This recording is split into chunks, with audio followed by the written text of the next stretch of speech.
Hello everyone, आप सभी का एक बार फिर से स्वागत है आपके अपने चैनल एनसीईआरटी ट्यूशन अड्डा पर। तो बच्चों, आज हम कवर करेंगे the constitution of India and introduction chapter के क्वेश्चन एंड आंसर्स पार्ट को। ठीक है, इसके सभी क्वेश्चन आंसर जो आपके स्टार्टिंग में बिग क्वेश्चन दिए गए हैं और लास्ट में दिए गए हैं, उस सभी को हम कवर करने वाले हैं। तो चलिए शुरुआत करते हैं बिग क्वेश्चन से। तो जुड़े रहिए वीडियो के अंत तक, यहाँ पर आप क्वेश्चन के साथ साथ उनके आंसर्स भी आपको याद हो जाएंगे।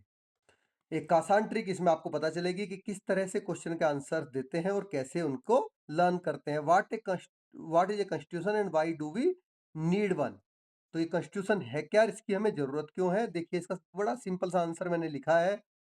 कॉन्स्टिट्यूशन क्या होता है? रूल बुक है that explain how a government work. ये एक्सप्लेन हमें करता है किस तरह से कोई गवर्नमेंट वर्क करेगी और उसके जो सिटीजन्स हैं वो किस तरह से प्रोटेक्टेड रहेंगे।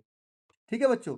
Second, it set the role of legislature, executive and judiciary. जैसा आपने चैप्टर में पढ़ा है, ये लेजिस्लेचर, एग्जीक्यूटिव और जुडिशरी तीनों के रोल को सेट करता है कि किसका क्या काम है और उसको कैसे करना है। And ensure they work Fairlie, और इस चीज को भी इंश्योर करता है हमारा कॉन्स्टिट्यूशन कि ये फेयरली काम करें, किसी के दबाव में आके काम ना करें या कोई गलत काम ना करें। It list the right and duties of citizen. देखिए, जो सिटीजन्स के राइट है यहाँ के लोगों के और ड्यूटीज है वो इसमें लिखी गई है। ठीक है। And the countries core value like justice and equality, और जो कंट्री किसी भी देश के कोर वैल्यू होते हैं, कंट्री के कोर वैल्यूज हैं, वो भी इसमें जस्टिस हो गया, इक्वलिटी हो गया, इस तरह की कोर वैल्यूज भी इसमें लिखी गई है। तो without a constitution there would be confusion and unfairness like playing a game without clear rules. अगर किसी देश में कॉन्स्टिट्यूशन नहीं होगा तो वहां पर हमेशा चांस रहेगा कि कंफ्यूजन रहे, अनफेयरनेस रहे, जैसे कि उस गेम में जिस गेम में कोई रूल नहीं होते। चलिए, क्वेश्चन सेकंड है, how was the Indian constitution prepared. ये भी आपका बिग क्वेश्चन का ही है। तो कैसे प्रिपेयर किया गया था इंडियन कॉन्स्टिट्यूशन? एक कॉन्स्टिट्यूएंट असेंबली बनी थी सबसे पहले 1946 में, जो कि जिसमें डाइवर्स मेंबर्स थे ऑल ओवर द इंडिया। जितने भी प्रोविडेंशियल स्टेट्स थी उन सभी से चुनकर इसके मेंबर आए थे। डॉक्टर भीमराव अंबेडकर, उन्होंने ड्राफ्टिंग कमेटी को लीड किया था। And it took nearly 3 year to complete the document, और लगभग 3 साल उसको इस डॉक्यूमेंट को कंप्लीट करने में लगे थे, ड्राफ्टिंग कमेटी को। The constitution was adopted on 26 नवंबर 1949। जो अडोप्ट किया गया था वो 26 नवंबर 1949 को किया गया। सभी मेंबर्स ने इस पे साइन किए इस दिन। और इफेक्ट में कब से आया? 26 जनवरी 1950। तो इसीलिए 26 जनवरी को 1950 ऑनवर्ड्स हम रिपब्लिक डे के रूप में मनाते हैं। ठीक है बच्चों। दिल्ली में कर्तव्य पथ पर इसकी परेड और झांकियां निकाली जाती हैं हर साल, आपने न्यूज चैनल पे देखा होगा। It was written document democratically and included 15 women members, making it inclusive and representative.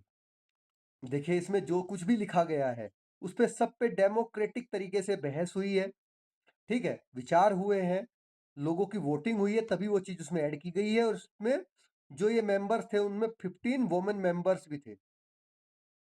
ठीक है बच्चों। चलिए, question 3, how did our freedom struggle and civilizational heritage influence the constitution. जो हमारे फ्रीडम स्ट्रगल थे, सिविलाइजेशनल हेरिटेज है, उसने कॉन्स्टिट्यूशन को किस तरह से इन्फ्लुएंस किया, प्रभावित किया। तो आंसर है हमारा, the freedom movement taught values like equality, justice and freedom. देखिए, जितने भी फ्रीडम मूवमेंट थे सबने हमें कुछ कोर वैल्यूज बताई, सिखाई, जैसे कि इक्वालिटी होगी, जस्टिस होगी, फ्रीडम होगी, विच वर एडिड टू द कॉन्स्टिट्यूशन, जो सारे के सारे कॉन्स्टिट्यूशन में ऐड किए गए। अब जो भारत की सिविलाइजेशनल हेरिटेज है, जैसे कि Vasudev Kutumbakam, word is one family, इसका मतलब है वासुदेव कुटुंबकम का। तो ये भी हमारे जो सिविलाइजेशनल हेरिटेज है उससे इंस्पायर्ड होके इस तरह की चीजें।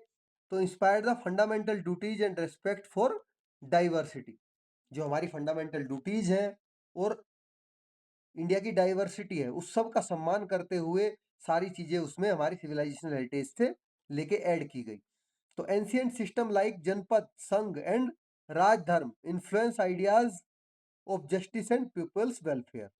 देखिए, जब पहले जो जनपद होते थे, जनपद होते थे, संघ होते थे और राजधर्म होता था, तो इन सब से इन्फ्लुएंस होकर जो जस्टिस है, लोगों का वेलफेयर है, वो चीज इसमें अडोप्ट की गई है।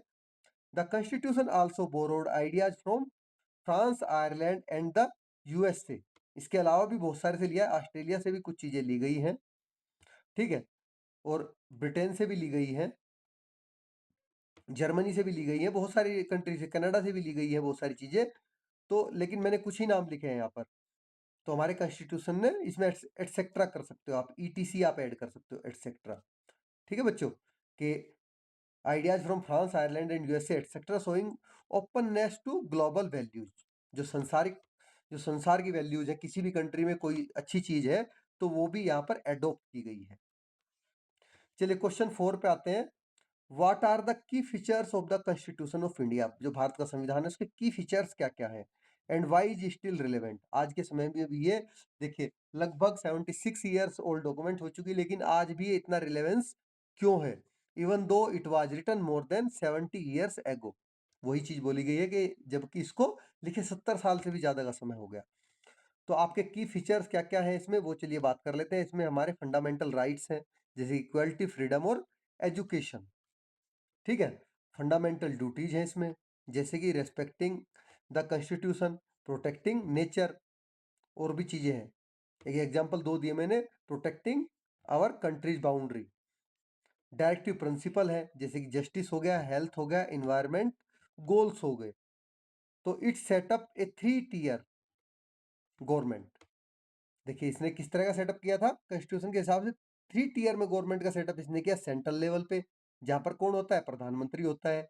स्टेट लेवल पे जिसमें चीफ मिनिस्टर सीएम होता है, और लोकल लेवल पर जहां पर क्या होते हैं, प्रधान। ठीक है, ग्राम पंचायत होती है विद सेपरेशन ऑफ पावर्स। तो पावर का सेपरेशन यहाँ पर 3 स्तरों पर किया गया है। Next, it is a living document. ये एक जीवित दस्तावेज है। It can be amended to meet modern needs, क्योंकि इसको जो आधुनिक जरूरतें हैं उनके हिसाब से अमेंड कर लिया जाता है। एग्जाम्पल जैसे कि adding the right to education and panchayati raj. देखिए समय के साथ ही जो राइट टू एजुकेशन है और पंचायती राज है, ये इसमें बाद में जोड़ा गया है। ठीक है, जब as and when requirement is filled. तो चलिए फाइनल क्वेश्चन और आंसर्स पे आ जाते हैं, क्वेश्चन एंड एक्टिविटीज पे। पहला क्वेश्चन है, the constituent assembly had representatives from diverse background in India. जो कॉन्स्टिट्यूएंट असेंबली थी उसके जो रिप्रेजेंटेटिव थे वो इंडिया के अलग अलग डाइवर्स बैकग्राउंड से आए थे। Why do you think it was important to have a diverse set of representatives from all over India? अब आप ऐसा क्यों सोचते हो कि ये बहुत महत्वपूर्ण था कि जो कॉन्स्टिट्यूएंट असेंबली के मेंबर हो वो भारत में अलग अलग पृष्ठभूमि से आए हो? तो चलिए, it was important to have a diverse set of representative so that all the different regions, languages, religions, professions and social group of the India could have a voice in the making of the constitution. तो ये इसलिए बहुत ज्यादा जरूरी था कि भारत के अलग अलग जगह से जो अलग अलग धर्म है, लैंग्वेजेस बोलने वाले हैं, रिलीजन है, ठीक है, रीजन है, रिलीजन है, प्रोफेशन है या सोशल ग्रुप है, सभी से उसमें लोगों की आवाज सम्मिलित हो। सबकी क्या परेशानियां हैं, क्या किसको चाहिए, वो सारी चीज उसमें ऐड होनी चाहिए, इसलिए बहुत जरूरी था। तो this ensure that the constitution would address the need and aspiration of everyone.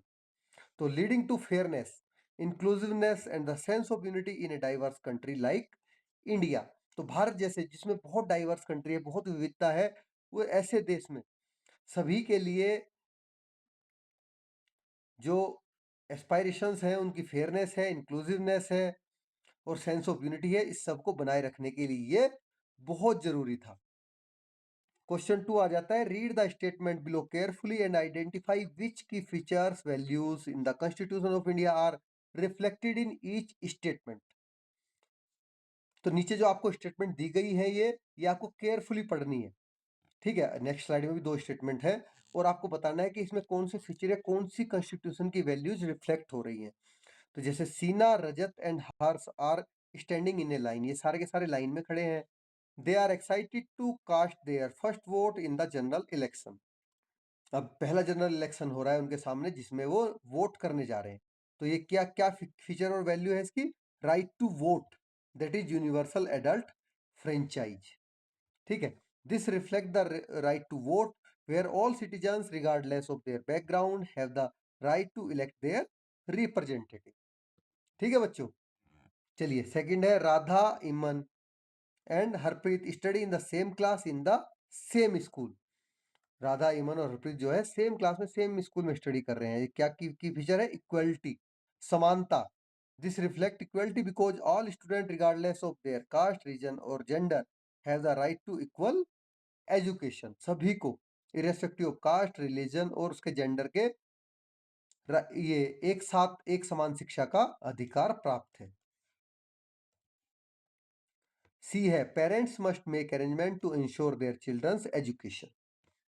देखिए, जो माता पिता है उनको जरूर ऐसा अरेंजमेंट करना चाहिए कि उनका बच्चा पढ़ सके। तो इसमें क्या की फीचर है? राइट टू एजुकेशन है इसमें, ठीक है। दिस रिफ्लेक्ट्स, ये क्या रिफ्लेक्ट कर रहा है? कि right to education which is guaranteed by the constitution to ensure every child's access to education. हर एक बच्चे का शिक्षा के प्रति एक्सेस हो और वो पढ़ सके। तो पीपल ऑफ ऑल कास्ट्स, सभी जातियों के लोग, जेंडर के लोग और religion can use the village well. जो गांव में कुएं होते हैं पानी के, वो किसी भी कास्ट का हो, किसी भी जेंडर का हो या किसी भी रिलीजन का हो, हर कोई कुएं का यूज कर सके। तो इसमें कौन सा की फीचर है? नॉन डिस्क्रिमिनेशन, के लोगों में डिस्क्रिमिनेशन नहीं है, किसी भी उस पर भेदभाव। डिस्क्रिमिनेशन होता है भेदभाव, तो कोई भेदभाव नहीं। नॉन मतलब नहीं, कोई भेदभाव नहीं। तो this reflect the right to equality and non discrimination, ensuring that all citizens are treated equally regardless of caste, region और जेंडर। कि यहाँ पर ये क्या शो को रिफ्लेक्ट कर रहा है कि जो राइट टू इक्वलिटी हमें कॉन्स्टिट्यूशन में दिया गया है, उससे नॉन डिस्क्रिमिनेशन को, बिना भेदभाव का शो कर इंश्योर करता है कि जितने भी यहाँ के लोग हैं वो इक्वली ट्रीट हों, रिगार्डलेस, बजाय इसके कि उनकी जाति क्या है, उनका रिलीजन क्या है, धर्म क्या है और उनका जेंडर क्या है। नेक्स्ट क्वेश्चन है, it is said that all citizen in India are equal before the law. देखिए, ऐसा कहा गया है कि भारत के जितने भी सिटीजन्स हैं वो इक्वल हैं लॉ के सामने। तो do you think this is a fact? क्या आप सोचते हो कि एक फैक्ट है? अगर हाँ तो क्यों, और अगर नहीं तो क्यों नहीं? फॉर्मुलेट योर आर्गुमेंट्स, आपको अपने आर्गुमेंट बताने हैं। तो हमारा आंसर है yes, this is a fact. अब इसका एक्सप्लेन करते हैं भाई। Legally all citizens are equal before the law as guaranteed by the constitution. तो लॉ से पहले, लॉ के समक्ष हर एक जो सिटीजन है वो सारे इक्वल है। No one is above the law and everyone is to be treated equally regardless of background. देखिए, लॉ से ऊपर कोई भी नहीं है और हर एक, चाहे उसकी बैकग्राउंड कुछ भी हो, वो इक्वली ट्रीटेड किया जाएगा। हाउएवर इन प्रैक्टिस देयर में स्टिल बी सोशल और economic inequalities and discrimination due to basis or lack of awareness, but the law is clear that equality is a fundamental right। तो देखिए, जबकि practice में ये है ऐसा कि लोगों में सोशल और इकोनॉमिक इनइक्वालिटीज है। कुछ लोग अपने आप को सोशली ऊपर मानते हैं, कुछ लोगों के पास पैसा ज्यादा है, इकोनॉमिकली स्ट्रोंग है, ठीक है। तो जिसकी वजह से जो डिस्क्रिमिनेशन है वो थोड़ा बहुत भेदभाव इससे बढ़ा है, क्योंकि लोगों में अवेयरनेस ना होने की वजह से। लेकिन जो हमारा लॉ है, हमारा फंडामेंटल राइट है, वो इक्वलिटी का है। ठीक है बच्चों।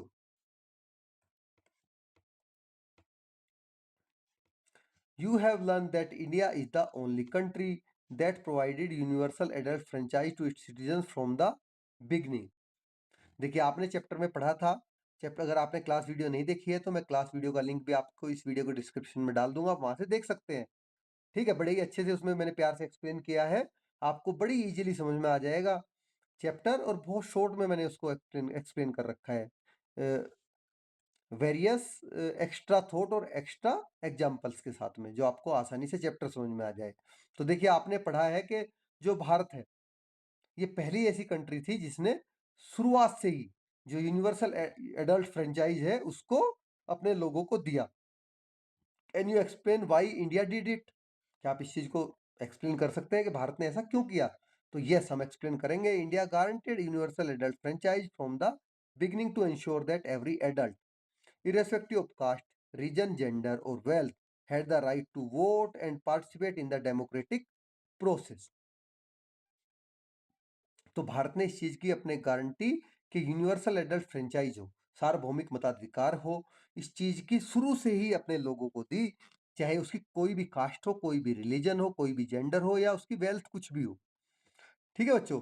तो this showcase faith in the wisdom and equality of all its people and aim to promote true democracy and equal representation। तो इससे लोगों का जो विश्वास है वो विजडम में और इसकी क्वालिटी में के प्रति लोगों में विश्वास जगा, और डेमोक्रेसी इससे क्या है कि अपने सही ऊंचाइयों तक पहुंच पाई और सभी का इसमें इक्वल रिप्रेजेंटेशन हुआ। चलिए क्वेश्चन फिफ्थ है, how did the freedom struggle inspire the making of the constitution of India. जो हमारा फ्रीडम स्ट्रगल था उसने भारत के कॉन्स्टिट्यूशन को बनने में किस तरह से उसने इसको इंस्पायर किया। And how did India's civilizational heritage inspire some of the key features in the Constitution of India? Explain। किस तरह से जो भारत के जो हमारे सिविलाइजेशनल हेरिटेज है उसने किस तरह से इसको वो किया, इंस्पायर किया हमारे कॉन्स्टिट्यूशन को। तो इसका आंसर हम पहले भी दे चुके हैं, चाहे तो आप पहला आंसर भी लिख सकते हैं और चाहे तो इसको भी लिख सकते हैं, ठीक है, कोई भी एक, दोनों में ज्यादा डिफरेंस नहीं है, सेम से ही है। The Indian freedom struggle emphasized values like equality, justice, freedom, unity and self rule which became the core ideals of the constitution। Key leaders who fought for independence brought their experience and principles to the constituent assembly। अब जो हमारा civilisational heritage है उसके बारे में बताते हैं। India civilisation heritage with its tradition of tolerance, respect for diversity, the concept like Vasudhaiva Kutumbakam, the word is one family, inspired features like secularism, pluralism, fundamental duties and respect for cultural diversity in the constitution. तो इसको मैंने पहले भी आपको समझा रखा है, same ही है ये भी आंसर, ठीक है बच्चों। चलिए उसको पहले उस पर चलते हैं।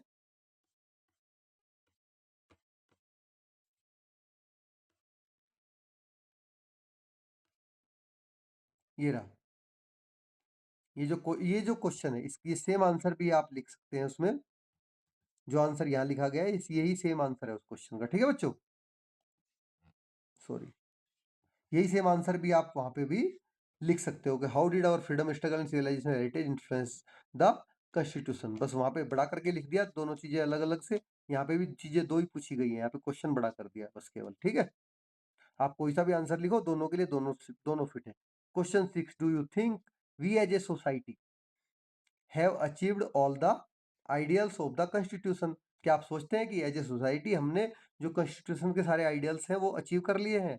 इफ नोट, अगर नहीं, तो what can we each do as citizen to move our country closer to these ideals. तो अगर हमने ऐसा नहीं किया है तो इन आइडियल्स के को अचीव करने के लिए, ठीक है, उसके पास जाने में कि आइडियल्स के हमें क्या क्या और करना चाहिए। तो आंसर है हमारा, while much progress has been made. देखिए बहुत सारी प्रोग्रेस उसके बाद हो चुकी है कॉन्स्टिट्यूशन बनने के बाद, all the ideals of the constitution like full equality, justice and the fraternity have not yet been completely achieved. तो जो सारे इसके आइडियल्स हैं जैसे कि इक्वलिटी हो गया, समानता, जस्टिस हो गया, न्याय हो गया, फ्रेटर्निटी हो गया, भाईचारा हो गया, ये सारे के सारे अभी तक पूरी तरह से अचीव नहीं किए गए। As citizen we can respect others, हमें दूसरों की, भाई यहाँ के नागरिक होने के नाते हमें एक दूसरों की क्या करना चाहिए, रिस्पेक्ट करना चाहिए, उनके एक दूसरे की रेस्पेक्ट करनी चाहिए, उनके राइट्स और उनकी ओपिनियंस की रेस्पेक्ट को सुनना चाहिए, मानना चाहिए। फॉलो अवर ड्यूटीज, जो हमारी ड्यूटी है उनको फॉलो करना चाहिए। स्टैंड अप अगेंस्ट इनजस्टिस, अगर कहीं पे अन्याय हो रहा है तो उसके खिलाफ खड़े होना चाहिए। स्टे इन्फॉर्म्ड, जानकारी होनी चाहिए। And help promote equality and harmony in our communities. चलिए ये आपका क्वेश्चन नंबर 7 है जिसमें आपको पजल दी गई है, वो पजल आपको भरनी है। तो इसका आंसर मैं बता देता हूँ, भर आप लीजिए। सेकंड में, द ब्रांच अक्रॉस कैसे भरोगे, the branch of government that makes law. कौन सी ब्रांच है गवर्नमेंट की जो लॉ बनाती है, वो है legislature. The part of the constitution that outline the duties of citizen towards the country, वे क्या है, फंडामेंटल ड्यूटीज है। The highest court in the India that protect the constitution, that is supreme court in New Delhi. A system where the head of the state is elected, not hereditary, hereditary, hereditary, ये hereditary, sorry, तो वो क्या होती है, Republic होती है वो country जहां पर उसका हेड चुना जाता, इलेक्टेड होता है, ना कि वो वंशानुगत होता है। हेरिडिटरी का मतलब होता है वंशानुगत, ठीक है, वंशानुगत मतलब वंश चला आ रहा है। The process by which the constitution can be change over time, that is called amendment. अब अप टू डाउन भरना है आपको। The group of people who wrote the Indian constitution, तो वह क्या थी? कंस्टिट्यूएंट असेंबली थी जिसने लिखा। The statement at the beginning of the constitution that tell us the values it uphold, that is preamble. देखिए, जो संविधान के शुरू में लिखी गई है आपकी स्टेटमेंट, उसको क्या बोलते हैं? प्रियम्बल बोलते हैं, जिसको हिंदी में कहते हैं प्रस्तावना। The document that lays out the rule and law of country, that is constitution. The gas use to preserve the original constitution safely, ये हमने चैप्टर में पढ़ा है, दैट इज हीलियम गैस। जो कंटेनर है उसमें हीलियम फील्ड है, क्योंकि हीलियम क्या होती है? एक अक्रिय गैस होती है, अक्रिय, जो कि किसी के साथ में क्रिया नहीं करती। ठीक है बच्चों? तो basic right given to every citizen like freedom and equality, that is fundamental rights. तो इस तरह से आपका बच्चों पूरा इस चैप्टर के बिग क्वेश्चंस और लास्ट के क्वेश्चन आंसर खत्म हो जाते हैं। आपको वीडियो कैसी लगी जरूर बताइए कमेंट बॉक्स में लिखकर। अगर अच्छी लगी तो लाइक करें, चैनल को सब्सक्राइब करें, ठीक है? और अपने दोस्तों के साथ में शेयर करना बिल्कुल भी ना भूलें। और अगर आपने क्लास वीडियो नहीं देखा है तो उसका लिंक भी मैं इस वीडियो के डिस्क्रिप्शन में आपको प्रोवाइड कराने वाला हूं। आप वहां से शॉर्ट में क्लास का एक जिस्ट पूरे का पूरा देख सकते हैं और बड़ी ही कम टाइम में समझ सकते हैं अच्छे से कि हमारा भारत का संविधान कब, क्यों, कैसे। तो थैंक्स फॉर वॉचिंग।